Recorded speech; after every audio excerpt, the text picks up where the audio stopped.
నమస్కారం. లైవ్ షోకి స్వాగతం. ఇక ఈరోజు ముందుగా కొన్ని వీడియోలు అలాగే వార్తలు చూస్తూ చర్చా కార్యక్రమం నడుపుతాం. ముందుగా వీడియోలు రైట్, అవి ఆసక్తికరమైన వీడియోలు. ఇక వార్తల్లోకి వెళదాం. ముందుగా ఈరోజు ఏపీ వార్తలు కొన్ని చూసిన తర్వాత తెలంగాణ వార్తలకు వెళదాం. అంతర్జాతీయ విమానాశ్రయానికి 30,000 ఎకరాలు ల్యాండ్ పూలింగ్ అయితేనే రైతులకు మేలంట.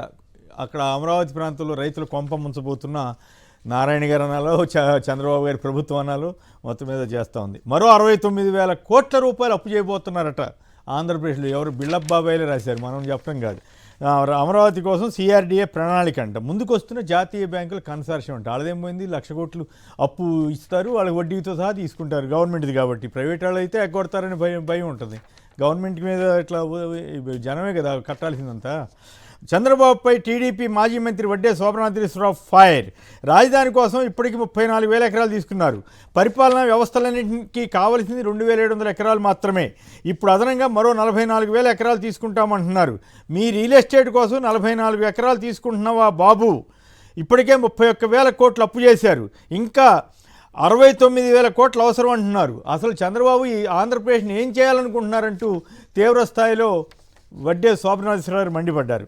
ఏపీ నుంచి ఏపీకి వయా హైదరాబాద్ తెలుగుదేశం ఎమ్మెల్యే మాజీ మంత్రి గంటా శ్రీనివాసరావు ఆవేదన. వైజాగ్ నుంచి అమరావతి వెళ్ళాలంటే హైదరాబాద్ మీదుగా వెళ్లాల్సి రావడం పట్ల ఆయన ఆవేదన వ్యక్తం చేశారు. ఉదయం 8 గంటలకు విశాఖలో బయలుదేరి వెళ్ళి అక్కడి నుంచి హైదరాబాద్ వెళ్ళి గన్నవరం మళ్ళీ తిరిగి విజయవాడ విమానం ఎక్కి గన్నవరం ఎయిర్పోర్ట్లో దిగేసరికి మధ్యాహ్నం 1 గంట అయిందంట. So Vijayawada to Visakha to Vijayawada ఉదయం నడిచే 2 విమానాలు రద్దు అవడంతో ఈ పరిస్థితి వచ్చిందంట. కేంద్ర సివిల్ ఏవియేషన్ మంత్రి రామ్మోహన్ నాయుడు గారు తెలుగుదేశం అయినా. మరి ఎస్సీ వర్గీకరణపై ఆర్డినెన్స్ 2-3 రోజుల్లో జారీ. ముసాయిదా ఆర్డినెన్స్కు మంత్రివర్గం ఆమోదం. డిఎస్సి నుంచే వర్గీకరణ అమలు. 26న మత్స్యకారులకు 20,000 ఆర్థిక సాయం అంట. వెలుగొండ 2-4 ప్యాకేజీలకు నిధులు కేటాయిస్తారట. మంత్రివర్గ సమావేశంలో నిర్ణయాలు. మే 2న ప్రధాని మోడీ చేతుల మీదుగా అమరావతి పునర్నిర్మాణ పనులు ప్రారంభం. మరి అక్కడ పర్యావరణం అన్ని వేల ఎకరాల పంటలు దెబ్బతిన్నా కూడా మరి మోడీ గారికి ఇక్కడ 400 ఎకరాల మీద పడిన ఆందోళన అక్కడ మళ్ళీ ఒక 44,000 లక్ష ఎకరాల మీద ఉందో లేదో మరి ఇప్పుడు చెప్పాలి వారు. అమరావతి గుంటూరు విజయవాడ కలిపి మెగా సిటీ కూడా ఏర్పాటు చేస్తామని, మెగా సిటీగా మారుస్తారంట. హైదరాబాద్ చేస్తామని చెప్పొచ్చాము అప్పటిగా నారాయణ గారు చెప్తున్నారు. ప్రణాళిక ప్రకారమే పరారంట. ఈ కసిరెడ్డి మీద రోజు రాస్తున్నారు కదా. మరి రామోజీ గారు అక్రమ డిపాజిట్లని ఆర్బీఐ చెప్పింది కదా, దాని ద్వారా మరి రామోజీ ఫిల్మ్ సిటీ కొన్ని 1,000 కోట్లతోటి కట్టారుగా. మరి దాన్ని ఏమంటారు? మరి ఈయన అంతే, వీళ్ళు 1,000 కోట్లు మద్యం స్కామ్ అని అన్నారు. తెరతో సినిమా తీసాయంట, సినిమాకి ఎంత ఖర్చు అవుద్ది? ఇట్లా ఉంటాయి వీళ్ళ రాతలు. ఏదో రకంగా బురద వేయటం ఇదే కార్యక్రమం. ఫీజుల షెడ్యూల్కు బూజు, గతి తప్పిన ఫీజు రీయింబర్స్మెంటు, ఊసేలేని వసతి దీవెన, లక్షలాది పేదింటి కుటుంబాల్లో పిల్లల చదువుకు దక్కని భరోసా అంటూ ఫీజు రీయింబర్స్మెంటు, తీరుతెన్నులు వీటన్నిటికీ ఏపీలో జరుగుతున్న అన్యాయం మీద ఇచ్చారు.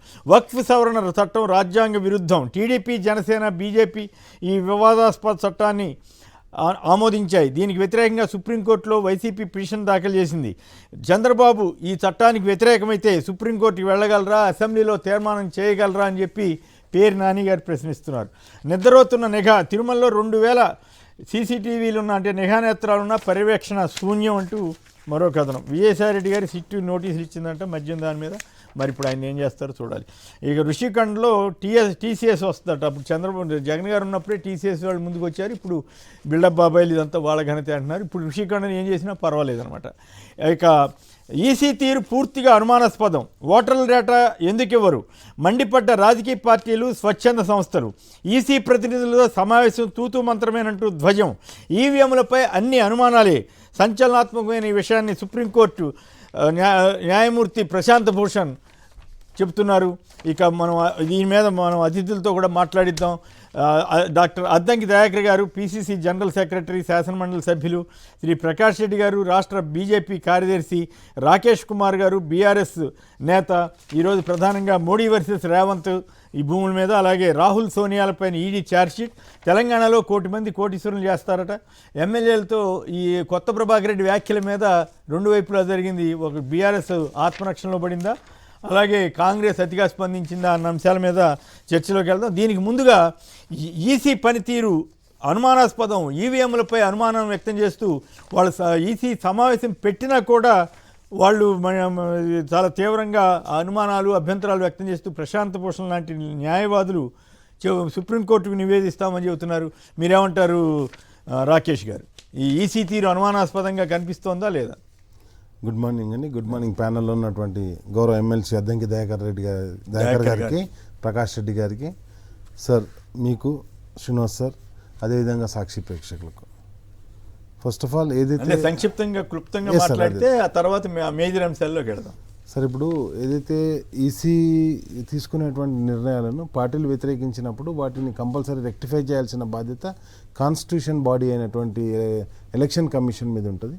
కాబట్టి దాని గురించి తప్పకుండా అది నిరంతరం ఏవైతే అవైలబుల్ ఉన్నాయో ఆ డేటాను మొత్తం అన్ని పార్టీలకు ఇస్తే పర్టికులర్ టైంలో ఇస్తే వాళ్ళు కూడా దాని గురించి ప్రిపేర్ అవుతారు. కాబట్టి తప్పకుండా ఈసీ అన్ని పార్టీలకు కూడా ఆ ఇన్ఫర్మేషన్ ఇవ్వాలని చెప్పేసి. అంతేకాదు ఈవీఎంలపై అన్ని అనుమానాలే, ట్యాంపరింగ్ జరుగుతున్నట్లు ఆరోపణలు, పోలింగ్ శాతాల్లో అనూహ్య తేడాలు, రాత్రికల్లా భారీగా పెరుగుతున్నాయి. ఈసీ విశ్వసనీయతకే సవాలు, ఏ ప్రశ్నకు భేటీలో బదులు రాలేదు. సీనియర్ అడ్వకేట్ ప్రశాంత్ భూషణ్ వెల్లడి. అంటే ఈసీతో సమావేశం సందర్భంగా వీళ్ళు చేసిన వ్యాఖ్య. Exactly sir. ఎందుకంటే ఎలక్షన్ కమిషన్ ఎలక్షన్ అయిపోయిన తర్వాత ఏదైతే ఓట్లు డిక్లేర్ చేస్తుందో అయ్యే ఓట్లు తర్వాత కౌంటింగ్ అప్పటికి పెరుగుతున్నాయి.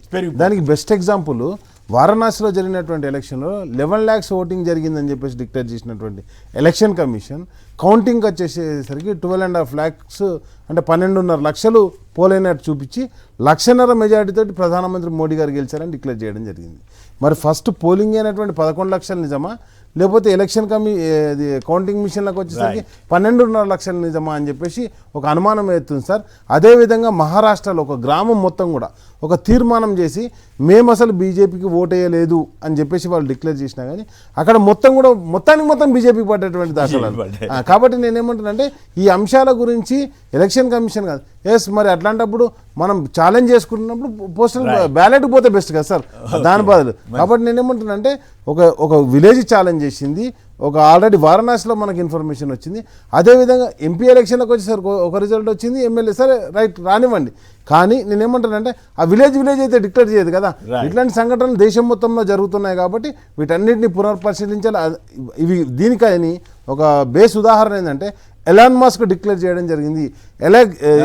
కాదు, మొన్న Tulsi Gabbard intelligence chief, America intelligence, ఇవాళ ఈసీ సమావేశంలోనే ప్రశాంత్ భూషణ్ గారు ఈ విషయం చెప్పారు. దయాకర్ గారు చెప్పండి, మల్లికార్జున్ ఖర్గే గారు ఈవీఎంల మీద చాలా గట్టిగానే మాట్లాడారు. దానికి తగ్గట్టుగానే ఇవాళ ఈసీ సమావేశంలో, స్వచ్ఛంద సంస్థల సమావేశంలో ఆయన ప్రశాంత్ భూషణ్ చేసిన వ్యాఖ్యలు, వీటి మీద మీరేమంటారు?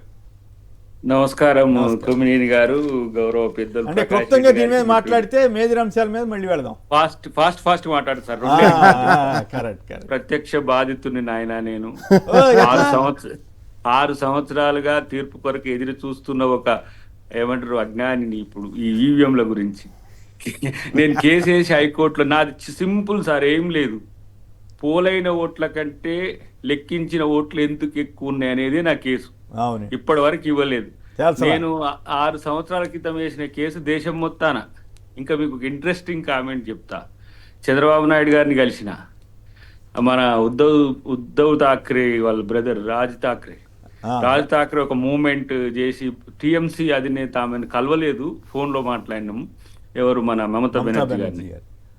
వారు కూడా ఈవీఎంల మీద అనుమానం వ్యక్తపరిచిండ్రు. వీరు కూడా, చంద్రబాబు గారు కూడా అప్పుడు మాతో పొత్తులో ఉండే, ఏది ఆ ఎలక్షన్స్ అప్పుడు 2018 ఎలక్షన్స్ అప్పుడు కలిసినా కూడా వాళ్ళు ఎవరు సహకరించలేదు. ఒక అంశం అయితే వీటి విషయాల్లో క్లారిటీ ఈసీ ఇవ్వలేదు. గడ్డం ప్రసాద్ కుమార్ గారు మీకు తెలుసు, ఇప్పుడు స్పీకర్ గారు, వారికి సంబంధించిన కేసులో కూడా డిస్క్రిపెన్సీస్ ఉన్నాయని చెప్తే ఎలక్షన్స్ అప్పుడు 50% ఆఫ్ ది ఈవీఎంస్ తీసేసింది ఎంపీ ఎలక్షన్స్. సో నావి 20 ఈవీఎంస్ చెడిపోయినాయి అంటే అటు లెక్క పెట్టమనేది మనకాన్ని ఈవీఎంస్ ఫస్ట్ టైం తెలంగాణలో ఈవీఎంలలో స్లిప్పులు పెట్టడం. స్లిప్పులు మొదట ఏది పారదర్శకత ఉండాలంటే, పడ్డ ఓటుకు మీకు సాక్ష్యం కావాలంటే అని చెప్పేసి ఒక పెద్ద ప్రింట్ పెట్టింది. దాన్ని లెక్క పెడితే వాటిని కూడా లెక్క పెట్టకుండా డిక్లేర్ ఇచ్చిండ్రు. ఇప్పుడు ఆ తుంగతుర్తిలో జరిగిన 2018 ఎన్నికలకు సంబంధించిన ఈవీఎంలన్నీ కూడా సూర్యాపేట మార్కెట్ కమిటీలో ఉన్నాయి, ఇంకా తీర్పు రాలే. కాబట్టి ఈవీఎంల మీద ఇంకో ఇంట్రెస్టింగ్ విషయం చెప్తే, ఏపీలో బాలినేని శ్రీనివాసరెడ్డి గారు వైసీపీ తరఫున పోటీ చేశారు. ఆయనకి 4 బూతుల మీద అనుమానం వచ్చి అప్లై చేశారు. అప్లై చేస్తే వాళ్ళు వచ్చి ఏం చెప్పారు, ఎలక్షన్ కమిషన్ ఆఫీసర్లు కలెక్టర్ గారు వాళ్ళు, మేము మోడల్ ఏంటది మోడల్ పోల్ చేస్తాం తప్ప మేము వీవీప్యాట్ స్లిప్పులు లెక్కేమని. మాకెందుకు మోడల్ పోలు, మాకు ఆల్రెడీ మాక్ పోల్ ఆల్రెడీ అయిపోయింది కదా, ఇప్పుడు మళ్ళీ చెప్పి మాకెందుకు, అది వేస్ట్ కదా అని వీళ్ళు అన్నారు. దాని మీద కోర్టుకు వెళ్తే గౌరవ కోర్టు వారు కూడా 3-4 నెలలు అసలు దాని మీద తేల్చలా. తర్వాత ఈలోగా అతను పార్టీ మారిన తర్వాత ఈ కోర్టు వారు కూడా కొట్టేశారు. సో ఇది చాలా విచిత్రంగా ఉంటుంది. వీవీప్యాట్ స్లిప్పులు ఎందుకు పెట్టలేదు? ఈవీఎంలకు సంబంధించి నేను పెద్ద రీసెర్చ్ చేసిన సార్. నేను computer application student, MCA student. నేను ఎథికల్ నెట్వర్కింగ్ మీద నాకు కొంత అవగాహన ఉండి నేను ఎక్కడికో వెళ్ళిపోయి ఏమిటి ఎక్కడ ఎలా అనేది తెలుసుకోవడానికి చాలా దూరం పోయినా. చెడ్డీ గ్యాంగ్ టైప్ ఉంటారు సార్ ఈ దొంగలు. 100 ways to tap, 100 ways to manage. So election సిస్టమే అట్లా వెసులుబాటు కల్పిస్తుంది. అంటే మీరే తెచ్చిండ్రు కదా దయాకర్ గారు, అది రాజీవ్ గాంధీ గారే దాన్ని ఇన్వెంట్ చేసిండ్రు కదా ఈవీఎంలకు సంబంధించిన. అంటే ఇప్పుడు మనం టెక్నాలజీని ఏ కమాండ్ ఇస్తే ఆ కమాండ్ అంటే అలాంటి పని చేస్తుంది. మంచి కోసం ఇస్తే మంచి, చెడు కోసం ఇస్తే చెడు. పాలకుల యొక్క ఉద్దేశాలు దీంట్లో ఇమిడి ఉన్నాయనేది నాకు సీరియస్ ఆరోపణ. లేదంటే 6 సంవత్సరాల నుంచి ఎందుకు పెండింగ్లు ఉంటాయి? నేను ఎలన్ మాస్క్ లేకపోతే మన తులసి గబ్బార్డ్ వీళ్ళకి సంబంధించింది కాదు. ఇంకొక ఆయన సయ్యద్ సుజు అని ఉండే, ఆయన కపిల్ సిపల్ గారితో కలిసి ఇంగ్లాండ్లో లండన్లో ఒక మీటింగ్ పెట్టింది. ప్రతి దాని విషయంలో చెప్పగలను. మీరు మన సాక్షి కూడా ఎక్స్క్లూజివ్ దీని మీద పెట్టినప్పుడు కూడా నేను వచ్చి చెప్పిన. కాబట్టి ఈ సిస్టమ్ మీద అనుమానాలు ఉన్నప్పుడు మార్చడానికి ఎందుకు ప్రభుత్వం బేసిజాలకు పోతున్నది? ఓటు బ్యాలెటే బెటర్ అని అనుకుంటున్నప్పుడు, ఇన్ని అనుమానాలు వస్తున్నప్పుడు మార్చమంటే కాదు బ్యాలెట్ పెట్టకపోండి. ఈ వీవీప్యాట్ స్లిప్పులు లెక్కేయాలని ఆదేశాలు ఉన్నప్పుడు ఎందుకు లెక్క వేయకుండా తగలబెట్టేస్తున్నారన్న దానికి క్లారిటీ రావట్లేదు. ఎలక్షన్ పిటిషన్ వేసిన తర్వాత మన రిట్ పిటిషన్ కూడా వేసిన. రిట్ పిటిషన్ ఏంటంటే ఈ 20 ఈవీఎంలు చెడిపోయిన కారణం నాకు తెలుస్తలేదు కాబట్టి 20 ఈవీఎంలు లెక్క పెట్టరు చాలు. ఎందుకంటే ఒక్క ఈవీఎం లెక్క పెడితే 141 తేడా వచ్చినాయి. నాకు రావాల్సిన ఓట్లు అవతల బీఆర్ఎస్కి వచ్చినాయి. అప్పుడు నేనేం చెప్పినంటే ఈ 19 ఒకటే మోడల్గా లెక్క పెడతారు కదా అన్నిటి మీద ఒకటి. సో ఈ 18 లెక్క పెట్టండి, మిగతాయి పక్కన పెట్టండి సార్. దీంట్లో టాలీ అయితే అంటే 1058 ఓట్లు తేడా వచ్చినాయి సార్ నాకు ఈ కౌంటెడ్ కు పోలింగ్ కు.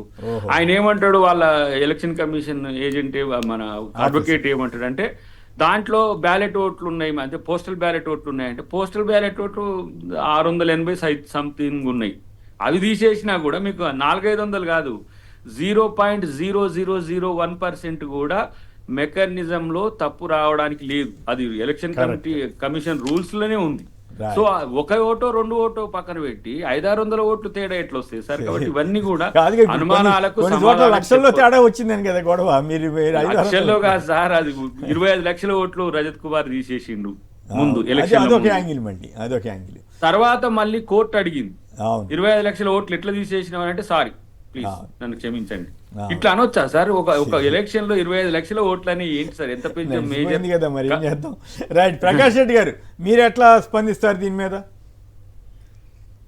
మీకు మిత్రులిద్దరికి నమస్కారం సార్. ఎలక్షన్ కమిషన్ మీరు దయాకర్ గారు ముందే ఒప్పేసుకున్నాడు. ఎలక్షన్ కమిషన్ ఇవి అంటే ఈవీఎం లో పెట్టేటువంటి కార్యక్రమం మొదలైందే వారి కాలంలో విజయవంతంగా వారు 2004లో 2009లో వారు విజయవంతంగా గెలిచిండ్రు కూడా ఈవీఎంలతోటే గెలిచిండ్రు. అంటే అప్పటికి ఇంత టెక్నాలజీ రాలేదు కదా, ఈ హ్యాకింగ్ టెక్నాలజీ ఆ స్థాయిలో లేదు ఇప్పుడు వచ్చినంతగా. నేనేమంటానంటే సార్, టెక్నాలజీ వచ్చిందా రాలేదా పక్కన పెడితే వాటిని ఇంట్రడ్యూస్ చేసిందే వారు. దేశవ్యాప్తంగా 1999లో శాంపుల్ గా కొన్ని నియోజకవర్గాలు చేస్తే 2004లో పూర్తిగా మేము ఓడిపోయినాం. 2009లో మేము ఇంకా ఘోరంగా ఓడిపోయినాం. 2004 కంటే తక్కువ సీట్లు వచ్చినాయి మాకు. అప్పుడు కూడా మేము కాంగ్రెస్ పార్టీకి 200 సీట్లు పైన వచ్చినాయి. అప్పుడు కాంగ్రెస్ 200 ఎక్కడ వచ్చినాయి? 140 సార్. 2009లో 205 సీట్లు వచ్చినాయి సార్ 2009లో. అందుకోసమనే వారి గెలుపు మా దాంట్లోనే ఈవీఎం లో ఉండిందేమో తెలియదు. అంటే అట్లా కాదు ప్రకాష్ గారు. ఈ ప్రకాష్ గారు ఒక్క నిమిషం, ఇది కాంగ్రెస్ బీజేపీల సమస్య కాదు, భారతదేశ ప్రజాస్వామ్య సమస్య. నా ప్రశ్న ఏమంటే మిమ్మల్ని ఎవరిని తప్పు పట్టట్లా. నా ప్రశ్న ఏమిటంటే ఎలక్షన్ కమిషన్ వీవీప్యాట్ స్లిప్పులు అనౌన్స్ చేసిన తర్వాత ఎందుకు లెక్కకుండా తగలబెట్టిచ్చేస్తున్నారు అన్నదానికి సమాధానం దొరుకుతుందా?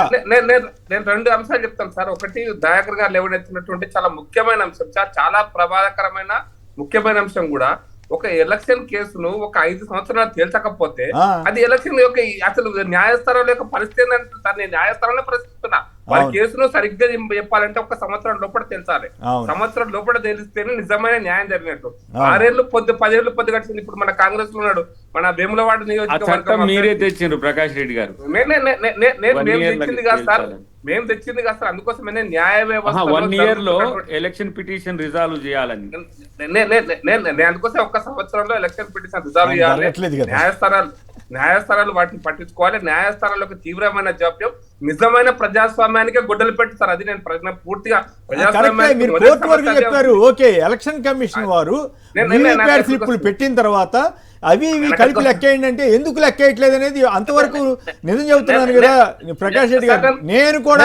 నేను కూడా ఎప్పుడు ఈవీఎంలు అనుమానించలా, కానీ ఎప్పుడైతే ఈ వీవీప్యాట్ స్లిప్పుల్ని దీన్ని కంపేర్ చేసి లెక్కేయమంటే లెక్కేయకుండా ఎలక్షన్ కమిషన్ డ్రామా ఆడుతుందో, ఎలక్షన్ కమిషన్ అధికారులు తగలబెట్టేశారో, 45 రోజులు ఉంచాల్సిన దాన్ని 10 రోజుల్లో తగలబెట్టేశారు. అప్పుడు నా ఓటాలుగా అనుమానం వచ్చింది. అది నన్ను చెప్తే ఒకటే మాటలో పూర్తి చేస్తాను ప్లీజ్. ఎలక్షన్ కమిషన్ నాకు తెలిసిన సమాచారం మేరకు ఏంటంటే సార్, ఒక రౌండ్ లో ఒక ఈవీఎం కి సంబంధించిన వీవీప్యాట్స్ ను శాంపుల్ గా లెక్క పెడుతుంటారు. ప్రతి రౌండ్ లో లెక్క పెడుతూనే ఉంటారు.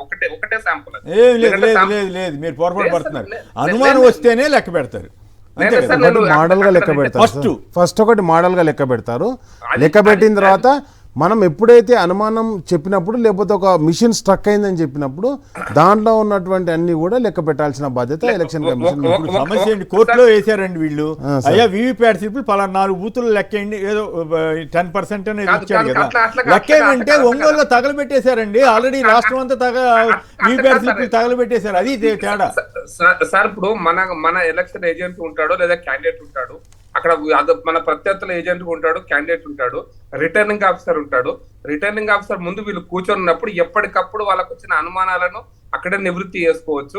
ఈ అవకాశం అంతటా ఉంది. అయితే సూత్రాలు చెప్తే కాదు, జరిగిన పరిణామమే అడుగుతున్నా. వీవీప్యాట్ స్లిప్పులు ఎందుకు లెక్క వేయలేదు? బాలినేని శ్రీనివాసరెడ్డి గారు అప్లై చేశాడా లేదా? ఆయన స్లిప్పులు ఒకసారి తగలబెట్టామని, ఒకసారి తగలబెట్టలేదని ఇట్లా ఎందుకు చేశారు? చివరికి ఆయన పార్టీ మారేంత వరకు అసలు నిర్ణయం రాలేదు. తీసుకుంటారు సార్ ఎలక్షన్ కమిషన్ యొక్క వ్యవహారం చెప్తున్నా సార్. 51 నుంచి ఈ రోజు వరకు నేను ఒక చిన్న విషయం చెప్తాను. వన్స్ డిక్లేర్డ్, ఒక్కసారి ప్రకటించిన తర్వాత, ఒక్కసారి ఆయనకు అంటే ఎవరైనా సరే, నేనైనా సరే, దయాకర్ గారు ఎవరైనా సరే, ఒక్కసారి వాళ్ళకి ఎలక్టెడ్ అని చెప్పి సర్టిఫికేట్ ఇచ్చిన తర్వాత దాని మీద రివోక్ చేయడానికి ఎలక్షన్ కమిషన్ లో చాలా తక్కువ అవకాశాలు ఉన్నాయి. రివోక్ చేయమంటాం కాదు సార్, వీళ్ళు కోర్టుకు వెళ్తే వీవీప్యాట్ స్లిప్పులు లెక్కేయచ్చు అని మన సుప్రీంకోర్టు గైడ్ లైన్స్ ప్రకారం ఎలక్షన్ కమిషన్ ఆదేశాలు ఇచ్చింది. అది పాటించమంటే పాటించలేదు కదా. అది మా ఓట్లకి అప్పుడే అనుమానం వచ్చింది. అప్పుడు దాకా నాకేమీ అనుమానం లేదు. ఈవీఎంల మీద ఎవరైనా మాట్లాడితే కూడా పోండి మీరు అట్టగా అంటారనేవాడిని. బట్ ఇప్పుడు ప్రశాంత్ భూషణ్ అనేది చాలా పెద్ద లాయరు. ఆయన చెబుతున్నాడు, నిన్న ఈసీ సమావేశంలోనే చెప్పొచ్చాడు ఆయన. వాళ్ళు చేసిన తర్వాత బయటకు వచ్చి చెబుతున్నారు. డీకే అరుణ గారి కేసులో కూడా సార్, డీకే అరుణ గారి కేసులో కూడా చివరికి ఎట్లా లెక్క పెట్టారో మీరు చూసినారు.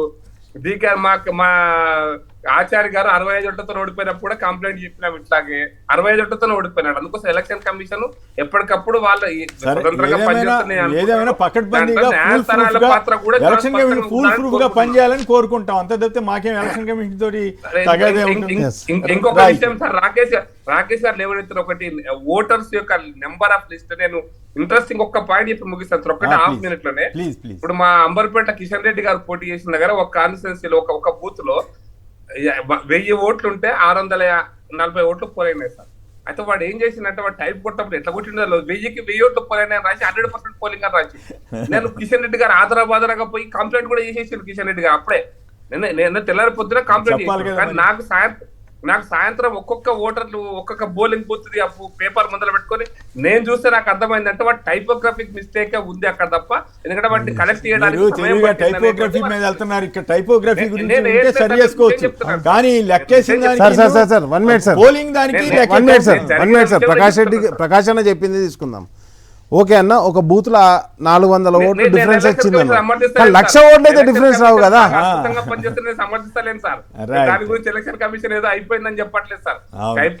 ఏదేమైనా మనం అందరం కోరుకోవాల్సింది, ప్రజాస్వామ్యం గట్టిగా నిలబడాలంటే ఈ అనుమానాలన్నీ తీర్చాలి, ఈవీఎంల మీద వచ్చినటువంటి అనుమానాలు తీర్చాలి. ఇప్పుడు మీ పార్ట్నరే కదా చంద్రబాబు గారు ఈవీఎంలు ప్రదర్శించి ఎంత మోసం జరుగుతుందని చెప్పింది ఆయనే కదా 2009లో చెప్పాడు. సరే ఇప్పుడు నేను కొమ్మినేని గారు నేను ఈసీని సమర్థించి ఈసీని అద్భుతమైనటువంటి రైట్ పవన్ గారు ఓకే పవన్ గారు నమస్కారం, మాట్లాడండి సార్. గుడ్ మార్నింగ్ అందరికి. అయితే ఈవీఎంల మీద మా అటువంటి సామాన్యులకు కూడా ఇవన్నీ కొన్ని చూసినాక ఇన్సిడెంట్స్ చూసినాక అనుమానమే ఉంది సార్. ఎందుకంటే ఇప్పుడు ఒక పోటీ చేసిన క్యాండిడేట్ అడిగినప్పుడు అతనికి చూపించి నిగ్గు తేల్చాల్సిన బాధ్యత ఈసీ మీద ఉంటది. అవును, ఈవీఎం లో పోలేనివి వీవీప్యాట్ స్లిప్పులు ఈ రెండు కలిపి కంపేర్ చేస్తే అయిపోయాయి. ఓకే, క్యాండిడేట్ మాట వినలేరు. సుప్రీం కోర్టు అత్యున్నత ధర్మాసనం చెప్పినాక కూడా మీరు వినలేరు అంటే మనకు అనుమానం రాదా సార్? అవును, అదే సమస్య వస్తా ఉంది. అసలైంది చాలా ఇంపార్టెంట్ సార్. ప్రజాస్వామ్యం మనుగడకే ప్రమాదం కదా.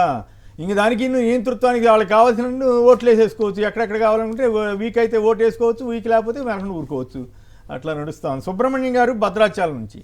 సుబ్రహ్మణ్యం గారు సంక్షిప్తంగా. నమస్తే అండి.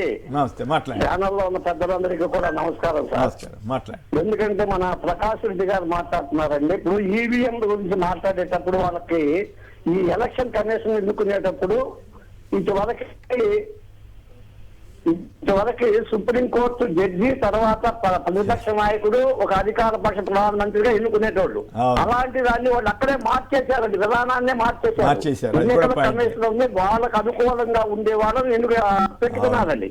పెట్టుకున్న తర్వాత ఇప్పుడు ఎలక్షన్స్ లో 10 ఓట్లు ఉంటే 10 ఓట్లు ఎంత పోలవుతాయి, 10 ఓట్లే లెక్కన వాడి 11 ఓట్లు వచ్చాయంటే దానికి ఇంతవరకు ఎలక్షన్ కమిషన్ ఇంతవరకు సమాధానం చెప్పలేదండి.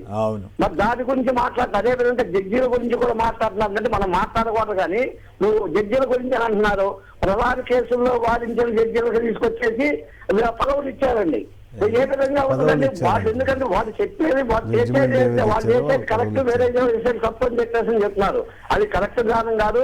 ఎన్నికల కమిషన్ కానీ ఇవన్నీ కూడా బస్సులు వచ్చింది కూడా మన బీజేపీ ప్రభుత్వమేనండి, వేరే ప్రభుత్వాలు ఏం చేయలేదండి. వ్యవస్థలని దెబ్బతీస్తే ఏమవుద్ది, ప్రజాస్వామ్యానికి ప్రమాదం అవుతుంది. అయితే శేషన్ గారు ఉండేవారు ఎలక్షన్ కమిషన్గా ఒక్కళ్ళే. అప్పుడు ఆయన గట్టిగా పనిచేస్తున్న టైంలో కొన్ని తేడాలు వచ్చినాయి. పివి నరసింహారావు ప్రభుత్వం ఏం చేసిందంటే, అమ్మో సింగిల్ కమిషనర్ ఉంటే మనకి తలనొప్పి అయ్యేటట్టుందని ఇంకో ఇద్దరిని యాడ్ చేశారు. అది పెద్ద గొడవ అయింది. సో అప్పటి నుంచి కూడా ఈ ప్రభుత్వాలు ఎలక్షన్ కమిషన్కి స్వతంత్ర ప్రతిపత్తి ఎంతవరకు ఇస్తున్నాయనే దాని మీద చర్చ జరుగుతూనే ఉంది. మరి ఇప్పుడు దీని మీద ఏం చేస్తారో చూద్దాం. ఇక మరో వార్తకి వెళ్దాం. 1 కోటి మంది మహిళల్ని కోటీశ్వరులు చేస్తాం, మా ప్రభుత్వం ఆలక్ష్యంతోనే పనిచేస్తోంది. డిప్యూటీ సీఎం బట్టి విక్రమార్క వెల్లడి. ప్రకాష్ రెడ్డి గారు చెప్పండి, వీళ్ళు మహిళా శక్తి అమలు చేశారో లేదో కానీ 1 కోటి మందిని కోటీశ్వరులు చేసేస్తామన్నారు, మీరు నమ్ముతారా? ఇప్పుడు తెలంగాణ ప్రభుత్వం చెప్తున్న దానికి నమ్మడానికి ఏమన్నా సార్? అది మాటల్లో పేపర్లో వస్తుంటాయి వార్తలు, దానికి అంతవరకే పరిమితం. కానీ అంటే ఆ కళలలో పాపం తెలంగాణ మహిళలు పొద్దు గడుపుతున్నారు, అంతకంటే చేసేది ఏం లేదు. ఉన్న వీళ్ళు ఇచ్చిన వాగ్దానాలు లేదా అంతకుముందు గత ప్రభుత్వం ఇచ్చినటువంటి కనీసం పెన్షన్లను కూడా ఇప్పుడు అమలు చేయలేని స్థితిలో ఈ రోజు తెలంగాణ ప్రభుత్వం ఉంది. దానికి అంతకంటే కామెంట్ చేసిన అవసరం కూడా లేదు. తులం బంగారం ఇస్తామన్నారు, మహిళలకు సంబంధించినటువంటి అది చాలా చాలా ప్రామిస్ ఎలక్షన్ కమిషన్ లో ఎలక్షన్స్ అప్పుడు చాలా ప్రామిస్ చేశారు. ఏ ఒక్క ప్రామిస్ కోటీశ్వరులు చేస్తారేమో, మీరు సంతోషిస్తారా? స్కూటీలు ఇస్తామన్నారు మా అమ్మాయిలకు. అట్లా చాలా మొత్తం ఒక 10 ఉన్నాయి సార్, 10-15 అమలు కాలేదు. కాబట్టి అమలు అయితే అన్న విశ్వాసం కూడా సార్. ఇప్పుడు ఎన్ని మాట్లాడినా పేపర్ల పరిమితం, టీవీల పరిమితం ఏం కాదని సార్. వాళ్ళు ఇచ్చిన వాగ్దానం తోటి 1 కోటి మంది మహిళల్ని కోటీశ్వరులను చేస్తా అంటే మిగతా మిగిలిన 50 లక్షల మంది ధర్నాలకు కూర్చునే పరిస్థితి ఉంది సార్ ఇప్పుడు. ఎందుకంటే ఉన్నదే మహిళలంతా కూడా 1.5 కోటి ఉన్నారు సార్, ఏది ఓటర్ లిస్ట్ తీసుకున్నా కానీ. నేనేమంటున్నా అంటే వాళ్ళు ప్రతి మహిళకు 2500 ఇస్తా అని చెప్పారు. 18 ఏళ్ళు దాటిన వాళ్ళకి అందరికీ. అదే కాలేజీకి వెళ్ళే వాళ్ళకి స్కూటీలు ఇస్తా అని చెప్పారు, తులం బంగారం ఇస్తా అని చెప్పారు. ఇవన్నీ చెప్తే ఈ 1 కోటి మంది మహిళలను వదిలిపెడితే మిగతా 50 లక్షల మంది ఈ రోజు రోడ్ల మీదకి వచ్చేసి ధర్నాలు చేయాల్సిన పరిస్థితి. కాబట్టి నేనేమంటానంటే ఒకటే చెప్తాను సార్, ప్రతిరోజు ఒక సంచలనమైనటువంటి స్టేట్మెంట్ ఇవ్వాలని చెప్పేసి కాంగ్రెస్ పార్టీకి ఇన్స్ట్రక్షన్స్ వచ్చాయి. కాబట్టి డైలీ ఒక సంచలనమైన సార్. ముందు ఈ మహిళా శక్తి ఇటువంటి ఏదో 2500 ఇవ్వండి, కోటీశ్వరుల తర్వాత చేద్దరు కానీ అసలు ఫ్రీ బస్ ఇస్తేనే ఓరుస్తలేరు వాళ్ళు. అమలు చేశారు. అయితే ఒకటి నేను ఎప్పుడు చెబుతుంటా, అక్కడ టీడీపీ, బీజేపీ, జనసేన కూటమి ప్రభుత్వం కంటే మీరు చాలా బెటర్. కనీసం కొన్నన్నా చేయడానికి ప్రయత్నం చేస్తున్నారు. మంచిగా చెడు విమర్శలు ఉండొచ్చు. మహిళలు తెచ్చిండ్రు కాకపోతే కాబట్టి అక్కడ కూడా మీరు అక్కడ కాంగ్రెస్ కూడా అక్కడ బీజేపీ చేతిలోనే ఉందనుకోండి, జేబులోనే ఉందనుకోండి, అది వేరే విషయం ఏపీలో.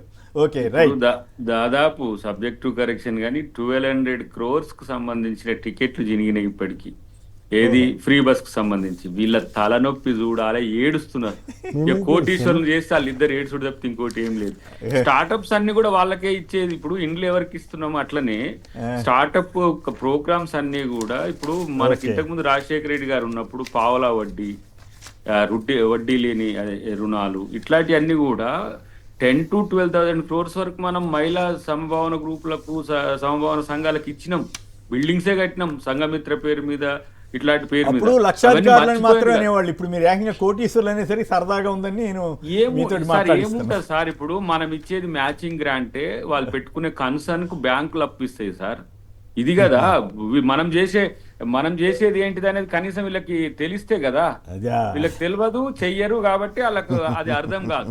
కాబట్టి ఆ భాష కాంగ్రెస్ కు తెలుసు కాబట్టి ఇప్పుడు అక్కడ సోనియా గాంధీ గారు ఉన్నారు, స్కూటీలు ఎవరు డిక్లేర్ చేసిండ్రు? ప్రియాంక గాంధీ గారు. ఇప్పుడు పైసలు లేని ముచ్చట అంత తెలిసినాక కూడా వీళ్ళకి అట్లా వస్తుంది. నేనేమంటున్నా, ఫ్రీ బస్ ఇచ్చే దాని చైతన్యం వెనుక ఉన్న కనీసం సోయి కూడా వీళ్ళిద్దరికి లేదు. ఎందుకు? దాదాపు కనీసం 3,000 నుంచి 5,000 రూపాయలు సగటు వర్కింగ్ ఉమెన్ కు మిలుగుతున్నాయి ఈ రోజు బస్ పాస్లకు సంబంధించి. కానీ సిటీలను ఇతర వర్కింగ్ ఉమెన్స్ కూరగాయలు తెచ్చుకోవడానికి, సరదాగా ఇల్లు రావడానికి ఇటు కూడా జాబ్ హోల్డర్స్ కి ఏం సార్, ప్రైవేట్ కంపెనీలలో చేసేటోళ్లకు, లేకపోతే పబ్లిక్ వాటిలో చేసేటోళ్లకు, లేకపోతే ఇతర కోటీశ్వరులు ఎప్పుడు చేస్తారంటే మేము ఆల్రెడీ ఫ్రీ బస్ ఇచ్చాం, ఆల్రెడీ 2-3 కోట్ల మందికి ఫ్రీ బస్ ఇచ్చాం కాబట్టి వాళ్ళంతా కోటీశ్వరులు అయిపోయారు సార్. వాళ్ళు ఫ్రీ బస్ ఇస్తేనే ఆటో వాళ్ళని లేపి ఆటో వాళ్ళ అయినరు. ఇంకా కోటీశ్వర్లు అంటే వాళ్ళకి నవ్వే వస్తుంది. ఎందుకంటే వాళ్ళు కనీసం సమభావన గ్రూప్ లకు కూడా పైసలు ఇవ్వలేని వాళ్ళకి అదే వస్తుంది. ఇద్దరు ఇప్పుడు మాకేం చేసిరంటే 1:2 అయింది మీకు. వీళ్ళిద్దరు చెప్పే ఎక్కువ పోతే, మేము చెప్పే తక్కువ పోతాయి కాబట్టి ఆ సమస్య వస్తుంది. కానీ డెఫినెట్ గా అది మిషన్. అది 5 సంవత్సరాలు చూస్తారు. 2,500 ప్రతి ఒక్క సమాధానం చెప్పాలి సార్. మొదటి బడ్జెట్ అయిపోయింది, రెండో బడ్జెట్ లో కూడా ఇప్పుడు మీరు 23, 25, 26 కూడా బడ్జెట్ అయిపోయింది. మీరు ఇచ్చేసారు, ఏమి ఇవ్వాలో చెప్పేసారు, అయిపోయింది కదా. అంటే చేయగలిగింది ఏం లేదు. అంటే సుమారుగా మీరు వచ్చే ఏప్రిల్ నాటికి మీరు చేయాల్సిన డిక్లేర్ చేసేసారు ఆల్రెడీ. సగం మీ కాలం అయిపోయినట్టే లెక్క. టెక్నికల్ గా మాట్లాడితే సగం కాలం పూర్తయింది. ఇంకా సగం కాలంలో మీరు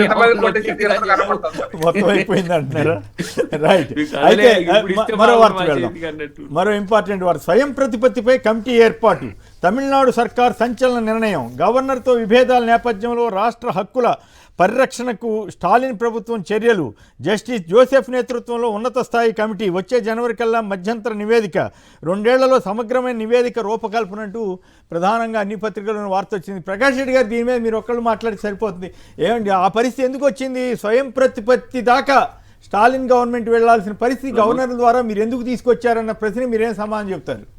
సరే, ఇది స్వయం ప్రతి గవర్నర్ తెచ్చింది కాదు, గవర్నర్ పుచ్చుకున్నది కాదు సార్. ఇది కరెక్ట్ గా ఎన్నికలలో, ఈ ఎన్నికలలో అంటే వచ్చే ఎన్నికలలో వాళ్ళు 5 సంవత్సరాలు 10 సంవత్సరాల కాలం పాటు చేసిన అవినీతి కుంభకోణాలు, వారి మొత్తం ఓటమి అనేటువంటి భయం వాళ్ళకి సమాచారం ఉండింటది వాళ్ళకి అంతర్గతంగా. దాని నుంచి బయటపడడం కోసం ప్రాంతీయవాదాలు రెచ్చగొడుతున్నారు. ఆ రెచ్చగొట్టే ప్రాంతీయవాదంలో ఇది ఒక ఏజెండా సార్, అంతకంటే ఎక్కువ ఏం లేదు. మనం కూడా ఆంధ్రప్రదేశ్ లో కూడా గవర్నర్ తీరు మీద సుప్రీంకోర్టే తప్పు పట్టి 3 నెలల లోపు కనుక చేయకపోతే ఆటోమేటిక్ గా ఒప్పేసుకోండి 3 నెలల లోపు అని చెప్పారు. నేను ఒకటి మాట చెప్తా సార్, నేను ఒక సూటి మాట చెప్తా సార్. నా ఒకటే మాట, ఇప్పుడు చెన్నారెడ్డి కాలంలో కూడా సేమ్ ఇటువంటి సిచ్యువేషన్ వచ్చింది సార్ తమిళనాడులో.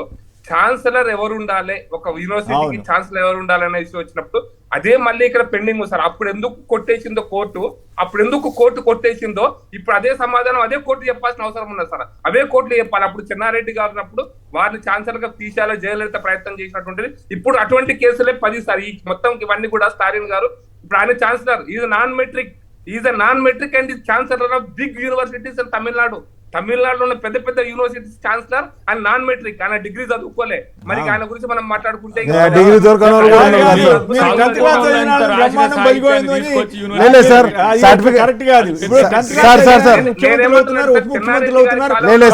ఉప ముఖ్యమంత్రులు చాలా గొప్ప వాళ్ళని ప్రధానమంత్రి పొగుడుతున్నారు. సార్ 1 మినిట్, చదువుకున్న సర్టిఫికేట్ దొరకదు, చదువుకున్న క్లాస్మేట్ దొరకరు, చదువు చెప్పిన టీచర్ దొరకడు. అట్లాంటి వాళ్ళందరూ కూడా దేశాన్ని పరిపాలిస్తారు. మరి దానికేం చెప్తారు? మీకే పెట్టాడు ఈయన. లేలే సార్ ప్రకాష్ అన్న నేనేమంటున్నా అంటే చదువుకున్న సర్టిఫికెట్లు దొరికాయి, చదువుకున్న క్లాస్మేట్ దొరకడు, చదువు చెప్పిన టీచర్ దొరకడు, అంటే పిచ్చి మాట్లాడి సార్ కాగా నేనేమంటున్నా దేశానికి ప్రధానమంత్రి అవుతారు మరి అది చెప్తామా మనం. నేనేమంటున్నా అంటే అన్న వ్యక్తిగతంగా ఒక సమస్య గురించి అడ్రస్ చేసినప్పుడు ప్రతి ఒక్క పార్టీ ఏం మాట్లాడాలో చెప్పాలి మాట్లాడండి సార్. ఇది వెంటనే పర్సనల్ గా తీసుకుంటారు, పర్సనల్ గా తీసుకోవద్దు ఎవరు కేసుల గురించి ఏంది. మరి నేనేమంటున్నా అంటే కాదు ఒక గవర్నర్ కున్న హక్కుల గురించి ఆ హక్కులు ఏ విధంగా ఉండాలని చెప్తుంటే ప్రతిసారి గవర్నర్ తన ఇష్టం వచ్చినట్టుగా బిల్లులు ఆపుకుంటే రాష్ట్ర ప్రభుత్వాలు ఏం చేయాలి, ప్రజాస్వామ్యాన్ని కూలి చేస్తున్నాయని చెప్తుంటే అది కేంద్రంలో కాంగ్రెస్ పార్టీ ఉండొచ్చు, బీజేపీ పార్టీ ఉండొచ్చు, రెండు పార్టీలు కూడా ఏదైతే గవర్నర్ వ్యవస్థను వాడుకుంటున్నాయని చెప్తున్నా. ఆ రోజు టీడీపీ గవర్నమెంట్ కూలగొట్టినప్పుడు గవర్నర్ వ్యవస్థతోనే కదా వాడుకునేది. ఆ రోజు ఎన్టీఆర్ గారిని ఓడగొట్టినప్పుడు లేకపోతే తర్వాత ఎన్టీఆర్ గారికి వెన్నుపోటు పొడిచినప్పుడు చంద్రబాబు నాయుడు గారు ఇదే గవర్నర్ వ్యవస్థ సపోర్ట్ చేసింది.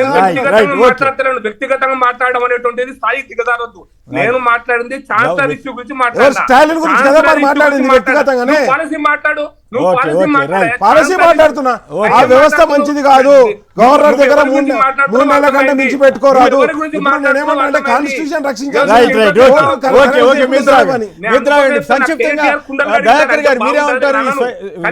మంచిది కాదని చెప్తున్నా, ఈ భాష మంచిది కాదని చెప్తున్నా. నేను ఛాన్సలర్ పాలసీ గురించి మాట్లాడినా, చెప్పండి సార్.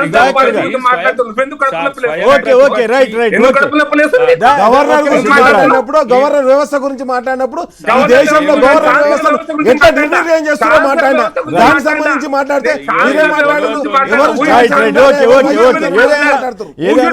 గౌరవ ప్రధాని ఉద్దేశించి అలాంటి అనుచిత వ్యాఖ్యలు చేయొద్దు.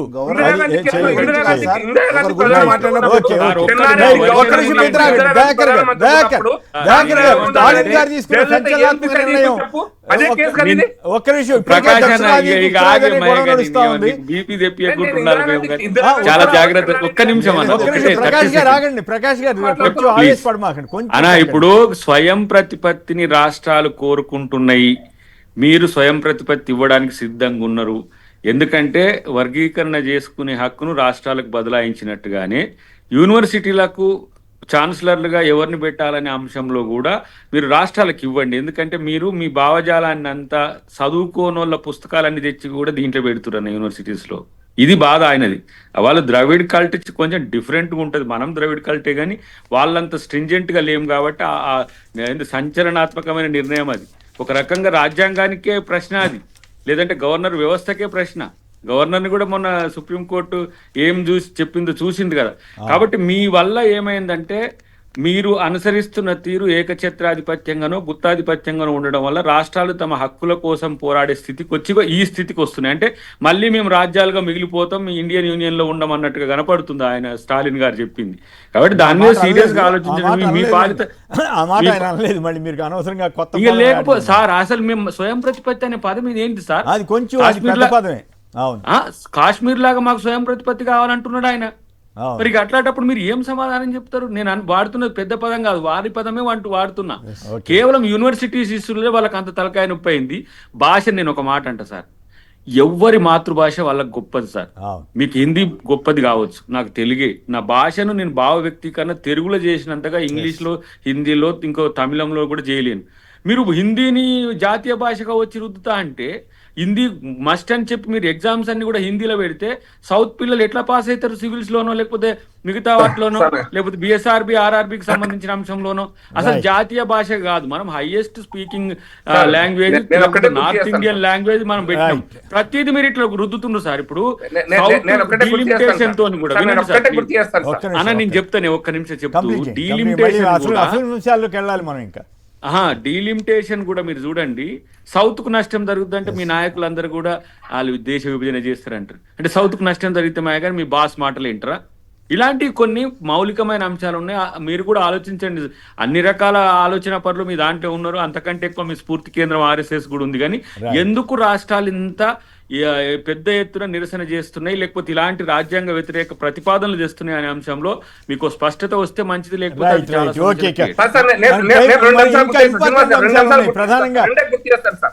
రెండు గుర్తు చేశాను సార్. ఖాళిస్తాన్ ఉద్యమం కాలంలో ఖలిస్తాన్ ఉద్యమ కాలంలో ఎక్కడికో ఇదే వెళ్ళిపోతాడు, స్వతంత్ర రాజ్యం ఏ కోసమే కదా సార్, సంపుతాడు మనల్ని. ఇదే స్వతంత్ర రాజ్యం కోసమే కదా సార్ ఖలిస్తాన్ ఒక భారత ప్రధానమంత్రి బలిదానమైన దాని కొరకు ఒక ప్రధానమంత్రి చనిపోయింది. ఎందుకు వచ్చింది సార్? అది ఎందుకు వచ్చిందో మీరు Right, ఆ issue వేరు, ఈ issue వేరు. నేను No, sir. ఖలిస్తాన్ వచ్చింది మీరు దానికి ఎంపీ సీట్లు పెంచమని కాదన్న, ఖలిస్తాన్ వచ్చింది. లేదు, ప్రకాష్ రెడ్డి అన్న, టైం అయిపోతుంది, టైం తక్కువ ఉంది. లేదు సార్, ఒకటే మాట చెప్తా అన్న, దయచేసి ఉత్తరప్రదేశ్ లో ఏ రేషియోలో సీట్లు పెరుగుతాయో ఇక్కడ మొత్తం కూడా భారతదేశం మొత్తంలో అదే రేషియోలో సీట్లు పెరిగితే అయిపోతాయి అంతే. Right, okay. నేను చెప్తున్నా సార్, పెళ్లి కూడా కాలేదు, పిల్లి సూపులు కూడా కాలేదు, అంటే పెంచారు అయ్యా, పెంచారు. Right, okay, ఎందుకు okay. మాట్లాడిన అమిత్ షా గారు ఎందుకు మాట్లాడారు? తమిళనాడు పోయి Right, తమిళనాడు పోయి మాట్లాడిన అమిత్ షానే కదా. ఈశ్వరపేట నుంచి శివ. అందుకోసమే కాంగ్రెస్ బీజేపీ Okay. మళ్ళా శివ ఈశ్వరపేట. ఇదే మాట్లాడుతుంది. ఒక్క నిమిషం. పాకిస్తాన్ ఒక్కటి మిస్ అయింది రైట్, అది కూడా ఒక్క చెప్పేసి. నిమిషం, ఒక్క నిమిషం. అది కూడా కలుస్తుంది. Okay, okay, okay. ఓవైసీ ఆడికి వెళ్తారు కదా, పాలిస్తీన్ ఒక్క నిమిషం, ప్రకాష్ గారు ఆగండి. మీరు బాలన్ శ్రీనివాసరెడ్డి గారు కాకుండా బెల్లాన చంద్రశేఖర్ గారు కూడా వేసారంటే అది ఎంతవరకు తేవలేదు. అవును, కరెక్టే, మంచి పాయింట్ చెప్పారు. అవును, నేను నా టైం తక్కువ. కరెక్ట్, మీరు చెప్పింది వాస్తవం. బెల్లాన చంద్రశేఖర్ గారు విజయనగరం ఎంపీగా పోటీ చేసిన ఆయన వేశారు, వేస్తే కూడా ఇంతవరకు ఏమీ తేలలేదు. ఇక ఇంకొక విషయం అండి, కేసీఆర్ గారు గురువు గారి మీద శిష్యుడు చాలా బెటర్ అండి. 1 కోటి మందినే కోటేశ్వరులు చేస్తాడు. మన చంద్రబాబు నాయుడు గారు అయితే 3-4 విధానంగా మొత్తం ఆడవాళ్ళందరూ కోటేశ్వరులు చేసేస్తున్నాడు. 90% లేని వాళ్ళని 10% పారిశ్రామికవేత్తలకి చెప్పేస్తారంట. అవును, అది వేరే కాదనుకోండి, ఇది మల్లుబట్టి గారు చెప్పారు. అద్దంకి దయాకర్ గారు, మీరు కాంగ్రెస్ పార్టీ ఎరకాటంలో పడుతున్నట్లుంది. సోనియా రాహుల్ పైన ఈడీ ఛార్జ్ షీట్ వేయటం, మనీ లాండరింగ్ కేసు 988 కోట్ల మనీ లాండరింగ్ అంట. దీనిపై మీరు ఎట్లా రియాక్ట్ అవుతారు దయాకర్ గారు? ఇప్పుడు ఇది గతంలో మనము మాట్లాడి పెట్టింది సార్. ఇది ఓకే, గతంలో అంటే ఇప్పుడు ఈడీ ఛార్జ్ షీట్ వేసింది కాబట్టి ఇప్పుడు దీనికి ప్రాధాన్యత వచ్చింది. అది వచ్చింది ఏమైతుంది, అరెస్టే ఉంటది, అరెస్ట్ తర్వాత జైలు ఉంటది. ఇది పెద్ద దీంట్లో మనము బ్రహ్మ పదార్థం ఏం లేదు. కాకపోతే ఇప్పుడు బీహార్ ఎన్నికల్లో ఇదంతా కూడా వీళ్ళు అవినీతి పరులని ఒకసారి మళ్ళీ క్రియేట్ చేయాలి కదా మోడీ కాక, అందుకని మళ్ళీ ఒకసారి క్రియేట్ చేస్తాడు. అదంతా మళ్ళీ ఇప్పుడు మేము నిరసనలు చెప్పాలి, మళ్ళీ మీరు అడగాలి, అడగాలి. మీరు ఆ రోజు ఆ కంపెనీ నేషనల్ కంపెనీ అదే పార్టీ పత్రికకు సంబంధించి మీరు భూములు ఎట్లా వాడుకున్నారు సార్ అంటారు. మరి అకార్డింగ్ టు కంపెనీస్ యాక్ట్ కదా, 1951 కంపెనీస్ యాక్ట్ ప్రకారమే మేము దాన్ని రిజిస్టర్ చేసుకున్నాము. లాభాపేక్ష లేని దాని దగ్గర లాభాపేక్షను తెచ్చి పెట్టిండ్రు. మనం దానికి ఏం చెప్పడానికి కూడా అవకాశం లేని స్థితిలో ఇమ్మీడియట్ గా ఇప్పుడు తీసుకొచ్చిన అంశం కాబట్టి నెహ్రూ గారు పెట్టిన నేషనల్ హెరాల్డ్ కేసులో చివరికి ఆయన కుటుంబ సభ్యులే ఏదో కేసులో ఇరుక్కున్న పరిస్థితి. అంటే ఇది కొంత అపరాధం కూడా ఉందేమోలే కానివ్వండి.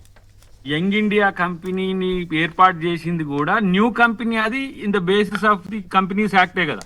కాబట్టి వాళ్ళు మనం ఎన్ని చెప్పినా సార్ వాళ్ళు లోపల పెట్టాలనుకున్నప్పుడు ఇప్పుడు ఎన్ని కేసులలో చూస్తలేము. కాబట్టి దానికి సిద్ధంగా సోనియా గాంధీ గారు ఒక మాట కూడా అన్నారు, మీరు దీన్ని డిలే చేయకండి, డ్రాగ్ చేయకండి, నేను ఇప్పటికైనా సిద్ధమే. ఆ రోజు కరోనా వచ్చిన సమయంలో కరోనా తర్వాత అప్పుడు ఎంక్వైరీకి పిలిచినప్పుడు మీరు దీన్ని రాజకీయాల కొరకు వాడకండి, రాజకీయ ఉండకుండా ఇప్పుడు దీంట్లో నేను కనుక క్రైమ్ చేసినట్టుంటే ఇక్కడ నుంచి నన్ను అరెస్ట్ చేసి తీసుకొని పోండి జైలు అని చెప్పి ఆమె వాళ్ళ ముందు ఈడీ ఆఫీసర్ల ముందు అన్నారు దీన్ని. ఎందుకంటే ప్రతిసారి ఇది పొలిటికల్ ఇష్యూ అవుతుంది. ఎందుకు కాంగ్రెస్ పార్టీ వాళ్ళ మీద రాజకీయ కక్ష చేస్తున్నారు ఇది అనకుండా మీరు ఏం క్వశ్చన్లు అడుగుతారో అడగండి, దాంట్లో నేను చెప్పింది మీరు నమ్మకపోతే ఇక్కడి నుంచే మీరు తీసుకుపోండి అని కూడా సోనియా గాంధీ గారు చెప్పిండు. కాబట్టి ఇవన్నీ కూడా ఇగో రాజకీయ పక్షాల పట్ల బీజేపీ సార్ ఇప్పుడు మనం వద్దన్నా కూడా వద్దు బాబు అని మీరు అన్నారు అనుకోండి, మీలాంటి న్యూట్రలిస్టులు కూడా అన్నారు అనుకోండి, అట్లా కాదు సార్, వాళ్ళు పెద్ద ఆర్థిక నేరం చేసింది సార్, ఎట్లా ఈ దేశం మొత్తం దోచుకొని తింటుంది కాంగ్రెస్ పార్టీ అంటారు, వాళ్ళకేం ఇల్లే లేదు సమస్య అది. ఓకే, ఇక మన పథకాలతో మోడీ విక్కిరి బిక్కిరి. కాంగ్రెస్ శాసనసభ పక్షం సమావేశంలో ముఖ్యమంత్రి రేవంత్ రెడ్డి వ్యాఖ్యలు. కులగణన రాజకీయంగా మోడీకి మరణ శాసనం, కులగణన గేమ్ చేంజర్. బీహార్ ఎన్నికల్లో కీలక పాత్ర పోషించబోతోంది. కంచె గచ్చిబౌలి భూములపై అంతా కలిసి అబద్ధాలు ప్రచారం చేస్తున్నారు. కిషన్ రెడ్డి కేటీఆర్కి చెప్పారు, కిషన్ రెడ్డి అమిత్ షాకి ఫోన్ చేస్తే ఆయన మోడీకి చెప్పారు. మోడీ బుల్డేజర్లు జేసీబీలకు తేడా తెలియనట్లు మాట్లాడుతున్నారు. ఏంటి ప్రకాష్ రెడ్డి గారి రియాక్షన్ ఏంటి మీది? సార్ ఉంటారు అన్నట్టుగా నాకు తెలుగులో సామెతలు చక్కగా కానీ అసలు అంటే మానసికంగా కరెక్ట్గా ఉందా లేదా నాకు డౌట్ వస్తుంది సార్. ఎందుకంటే మోడీ గారు అన్నది ఏంటి సార్ అంటే 2 రాష్ట్రాల గురించి మాట్లాడుతూ కర్ణాటక మాట్లాడినాడు, తెలంగాణ మాట్లాడినాడు. నిన్న కిషన్ రెడ్డి గారు కూడా చాలా స్పష్టమైన సమాధానం చెప్పాడు. మా ఇంటి ముందు ఇల్లు అంటే ఒక చెట్టు కొట్టాలంటే మీ ఇంటి ముందు చెట్టు కొట్టాలన్నా కూడా ఆడ పర్మిషన్ తీసుకోవాలనేటువంటిది రూల్. ఇప్పుడు హైదరాబాద్ చెట్టు కొట్టే కేసు బుక్ చేస్తారు సార్, నేరం. హైదరాబాద్ లో ఏ చెట్టు కొట్టినా, మా ఇంటి ముందర చెట్టు కొట్టినా, నా బునియాదులకు వస్తే నా బునియాది కూలిపోతున్నా కూడా పర్మిషన్ తీసుకోవాల్సిందే. అది ఒక్కటే మాట్లాడు. అంటే చెట్టు పర్మిషన్ తీసుకోకుండా, ప్రభుత్వమే పర్మిషన్ తీసుకోకుండా కొట్టేస్తుంది అన్నాడు. గంతే తప్పిస్తే ఆయన కంచిగచ్చి బోలు గురించి మాట్లాడలే. తెలంగాణలో గత ప్రభుత్వ కాలంలో, గత కాలంలో 10 లక్షల ఎకరాల అడవులు కొట్టేసినటువంటి విషయం కూడా మాట్లాడలే. 10 లక్షల అడుగు కొట్టేసిన విషయం కూడా ఉంది తెలంగాణ. ఈ సమాచారం మోడీ గారికి మీరు అందించండి. 10 లక్షల నేను ఎందుకు చెప్తున్నా అంటే సార్, అది ఇప్పుడు కిషన్ రెడ్డికి చెప్పినట్టు, కిషన్ రెడ్డి ఫోన్ అమిత్ షాకి చెప్పినట్టు, కేటీఆర్ ఫస్ట్ కిషన్ రెడ్డి చెప్పారు, మళ్ళీ కేటీఆర్ మర్చిపోతున్నారు మీరు. ఈ ఫోన్ లో మరి వారికి ఎట్లా తెలుస్తుందో నాకు తెలియదు. కేసీఆర్ గారు కిషన్ రెడ్డి ఇక్కడ ఒక చిన్న పాయింట్ అందరికీ డౌట్ వచ్చిందండి. ఉత్తరప్రదేశ్లో మీ ఇష్టారాజ్యంగా బుల్డోజర్లు తోలేరు కదా, ఇక్కడ 400 ఎకరాలకే 400 ఎకరాల దాని మీద మోడీ గారు స్థాయిలో స్పందించారు.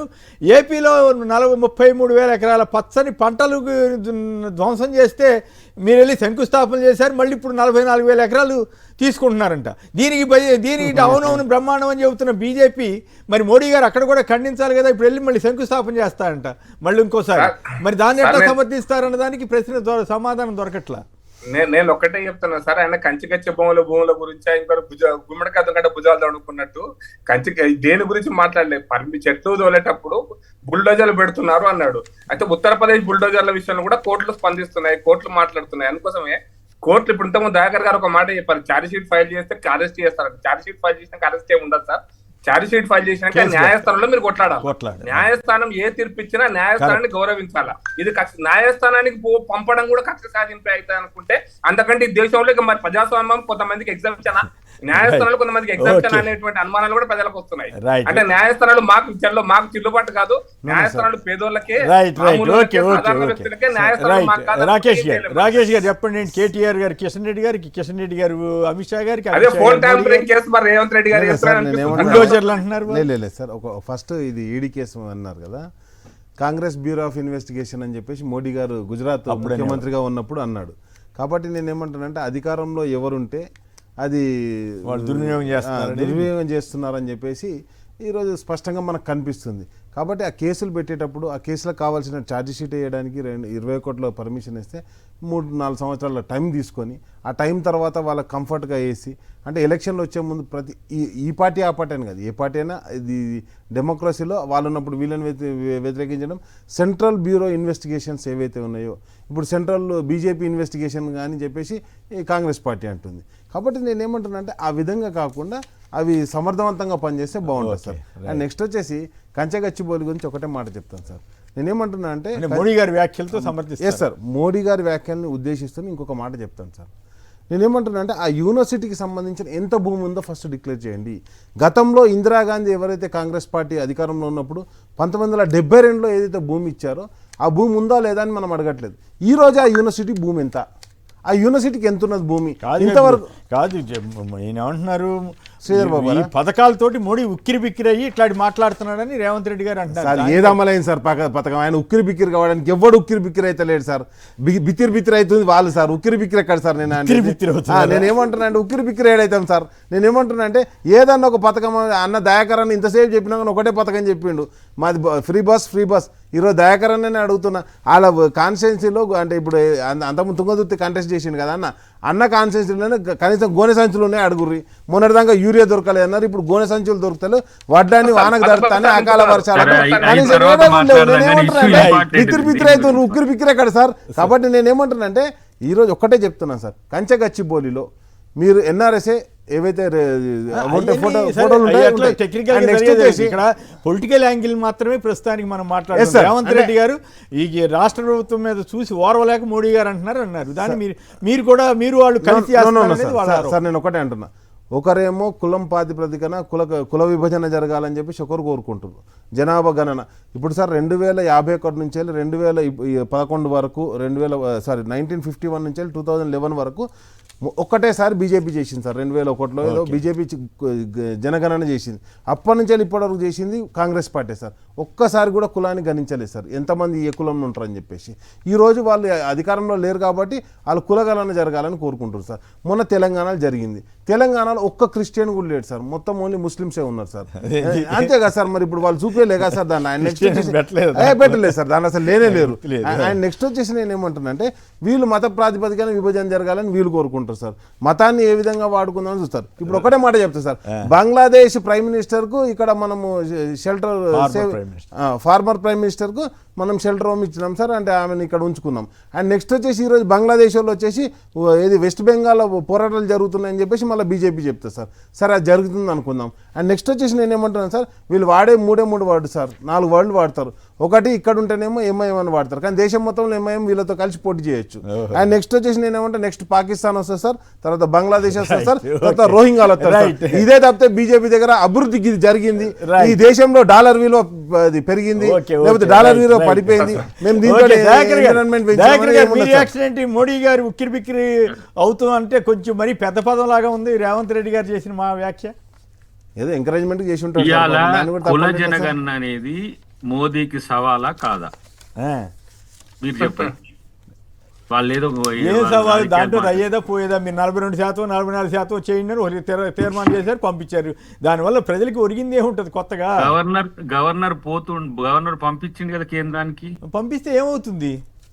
ఏమైతుంది మీరే చెప్పండి, ఎందుకంటే మీరు విఘ్నులు కాబట్టి. సార్ ఒక చిన్న request sir, 1 word sir, Dayakar గారిని మాట్లాడినామండి. నేను ఏమంటున్నా, నేను ఎందుకు ఆయనకి ఇబ్బంది అవుతుందో నిన్న ముఖ్యమంత్రి గారు సిఎల్పి మీటింగ్ లో జరిగింది ఆయన ఎందుకు అన్నది అనేది చెప్తున్నా.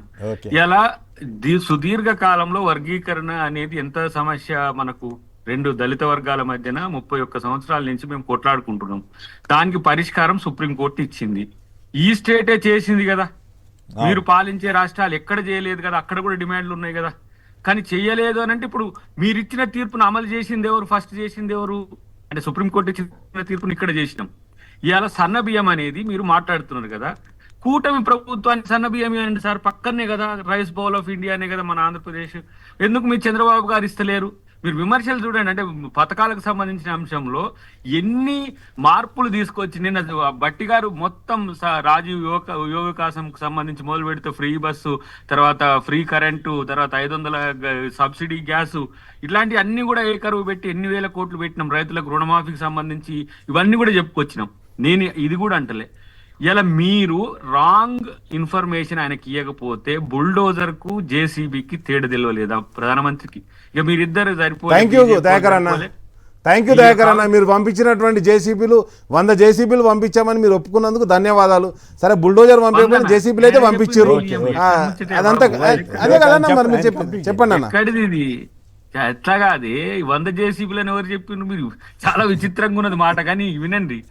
అది ఫారెస్ట్ ల్యాండా according to me party, me BRS నాయకుడు కేటీఆర్ వీళ్ళకి బీజేపీ వాళ్ళకి ఇచ్చినది ఏం యూనివర్సిటీ ల్యాండ్ అని మీరు ఒక్క నిమిషం ఆగు. సుప్రీంకోర్టు కూడా ఎట్లా చెబుతండి? నాకు ఆశ్చర్యం వేసిందండి. సుప్రీంకోర్టు అయితే నేను ఏకీపించలేకపోతున్నా. ఎవరు చెప్పారు? హైకోర్టులో విచారణ జరుగుతుంటే సుప్రీంకోర్టు వాళ్ళు అడావుడిగా వాళ్ళే సుమోటోగా తీసుకుని అటవీ భూమిని వాళ్ళు ఎట్లా చెప్తారు? వాళ్ళ దగ్గర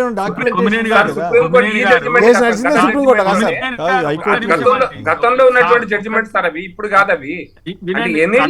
ఎనీ ల్యాండ్ విత్ బేసిక్ అడవి ల్యాండ్ అయితే ప్రైవేట్ ల్యాండ్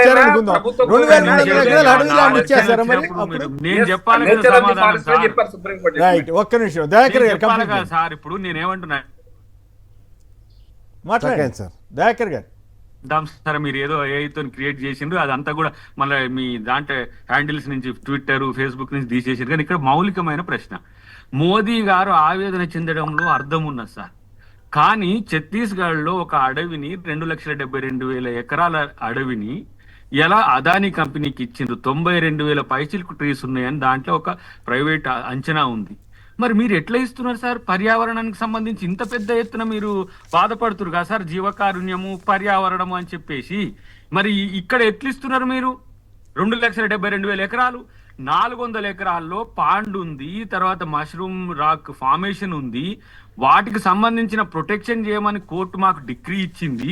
రాజశేఖర రెడ్డి గారి నుంచి రేవంత్ రెడ్డి గారి వరకు పోరాడినాం సుప్రీం కోర్టులో. స్టేక్ హోల్డర్ గా రాష్ట్ర ప్రభుత్వం అని అన్నాము. మేమిచ్చిన భూమి అది. ఏం చెయ్యకముందే టీజీఐఏసీకి ఇస్తే ప్రైవేట్ వాళ్ళకి ఇచ్చినట్ట మేము బిల్లీరావుకి ఇవ్వండి, ఇంకా ఇతర కంపెనీలకు ఇవ్వండి. కాదుగా ఇంకోటి, ఏపీలో ఇప్పుడు 1,00,000 ఎకరాలు తీసుకుంటారంట రాజధాని కోసం, 3 పంటలు పండే భూమి. అయ్యో వాళ్ళు తీసుకోవచ్చు, కూటమి ప్రభుత్వం కదా సార్ అది. వాళ్ళు మోడీకి అక్కడ కనపడదు 30,000 ఎకరాలు ఏం జరిగింది, లేకపోతే ఇక్కడే ఇంకా 1,00,000 ఎకరాలు ఏం జరిగింది, ఇట్లాంటి ఏం వాళ్ళకి పట్టవు. ఎందుకంటే ఇక్కడ 400 ఎకరాల్లో 80 ఎకరాలు జేసీబీలతో చదును చేస్తే కూడా మొత్తం ప్రపంచం ఒక్క మాట చెప్పండి, ఇంకొక దానికి సమానం చెప్పండి, టైం తక్కువ ఉంది. ఇప్పుడు ఎందుకు అంత కొత్త ప్రభాకర్ రెడ్డి గారు ఏదో మామూలుగా ఒక మాట అంటే రెచ్చిపోయి మాట్లాడారు? డైవర్షన్ పాలిటిక్సా, లేకపోతే మొత్తం బీజేపీ బీఆర్ఎస్ డిఫెన్స్ లో పడేయటమా? నేనేమంటున్నా అంటే, నీ ఉద్దేశంలో ఎవడో పనికిరానోడు చెప్పిండు అనుకో, నువ్వేమనాలి, ప్రభుత్వం ఎట్లా కూలుస్తారా ఇది ప్రజలు ఎన్నుకున్నారన్నా అంటుండ్రే, పైసలు ఇస్తా అంటుర్రు, మీరు కూల్చుతారా అంటున్నాను ఒక ఎమ్మెల్యే. అంటే ఏం సోగిలేని ఎమ్మెల్యే చెప్పు. ఆయన మళ్ళీ ఎవరు కేసీఆర్ కి దగ్గర ఉండేట, ఆయన పొద్దుగాలు లేస్తే దుబ్బాక గజ్వేల్ ఇద్దరు పక్కన వాళ్ళు. కాబట్టి ఇలాంటి కూల్చివేత కుట్రలు చేస్తామనంటే మేమేమో 20 మందిని మళ్ళీ గుంజుకుంటే పోలా? అన్నది ఏంటంటే, సరైన దానికి జగదీశ్వర్ రెడ్డి గారు కూడా సమాధానం చెప్పాడు. అడిగినా మేము చేయట్లేదని చెప్పాడు, ఆ మాట చెప్పట్లేదు. అది కూడా అన్నాడు, మీరు కూలగొట్టరు అన్నా కానీ మేము కూలగొడతలే, మేము కూలగొట్ట దలుచుకోలే అని కూడా చెప్పిండు కొత్త ప్రభాకర్. అయినా కానీ దీన్ని ముందు వాడుకుంటారు, వెనక వాడట్లేదు. ఒకటే చెప్తాను దయాకర్ అన్న ఒకటే చెప్తాను నేను. అసలు కూలగొట్టమన్నటువంటి కూలగొట్టమన్న ఇంజనీర్లు, ఆ బిల్డర్స్ ఎవరు, వాళ్ళ పేర్లు బయట పెట్టండి. కాదు ప్రకాశ్ అన్న చూడు, వాళ్ళు ఒకటే నేనేమంటారంటే, ప్రజలు అనుకుంటారు అన్న సరే ఏ చౌరస్తాలో నిలుస్తుందాం, కాంగ్రెస్ గవర్నమెంట్ మంచుకుందని చెప్పేసి వాళ్ళకి కాయిదా ఇచ్చి అడుగుతాం. నేనేమంటానంటే, మేమేం కూలగొడతామంటలేము, మేము కూలగొట్టాలని కూడా కోరుకోవట్లేదు.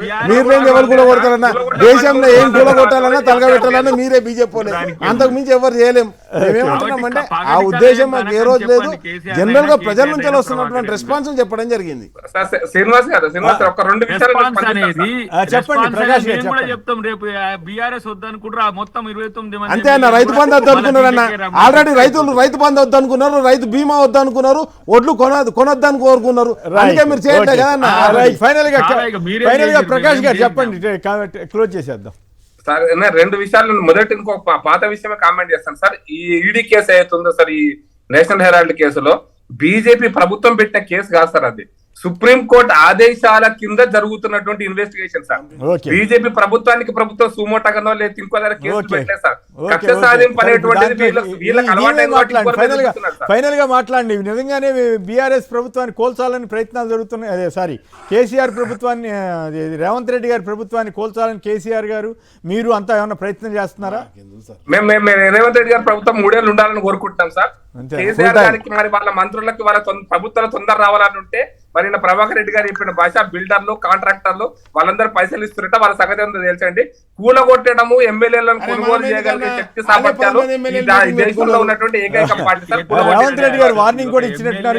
కాదన్నా, వాళ్ళే 10 మంది మీటింగ్ పెట్టుకున్నారు ప్రకాష్ అన్న, మాకు ఈ ప్రభుత్వం వద్దు అని చెప్పేసి వాళ్ళే పెట్టుకున్నారు. రేవంత్ రెడ్డి గారు కూడా చెప్పారు, నా కుర్చీ గుంజుదాం అని చెప్పేసి మా పార్టీలు ఉన్నో చూస్తున్నారు అని చెప్పేసి రేవంత్ రెడ్డి గారు అన్నాడు. మీరు కావాలంటే ఇప్పుడు ప్రేమ్ సాగర్ గారు, వివేక్ వీళ్ళంతా విమర్శలు చేసుకోవటం ఇదంతా రాలేదు, ఇబ్బందిగా ఉన్నట్టుందే మీకు దయాకర్ గారు? దాంట్లో బయటపడడం కోసం ప్రభాకర్ రెడ్డి గారు చేశారు. ప్రభాకర్ రెడ్డి గారు ఒక రోజున రేవంత్ రెడ్డి గారిని కలిసింది, ఆ పాప పరిహారం చేసుకో అంటే ఈ స్టేట్మెంట్ ఇచ్చినట్టుంది. అది కూడా కేసీఆర్ ఉద్దేశం అయినట్టుంది. ఆయన అన్న మాట ఆయనే అంటే బాగుంటుంది. బీఆర్ఎస్ అయితే కొంత డిఫెన్స్ లో నెట్టారు, కానీ మీరు కూడా అతిగా స్పందించినట్టుగా అనిపించింది దయాకర్ గారు. డాక్టర్ అద్దంకి దయాకర్ గారు, శాసన మండలి సభ్యులు, శ్రీ ప్రకాష్ రెడ్డి గారు బీజేపీ రాష్ట్ర కార్యదర్శి, శ్రీ రాకేష్ కుమార్ గారు బీఆర్ఎస్ సీనియర్ నేత, అందరికి కూడా ధన్యవాదాలు. ఇది నేటి చర్చా కార్యక్రమం. నమస్కారం.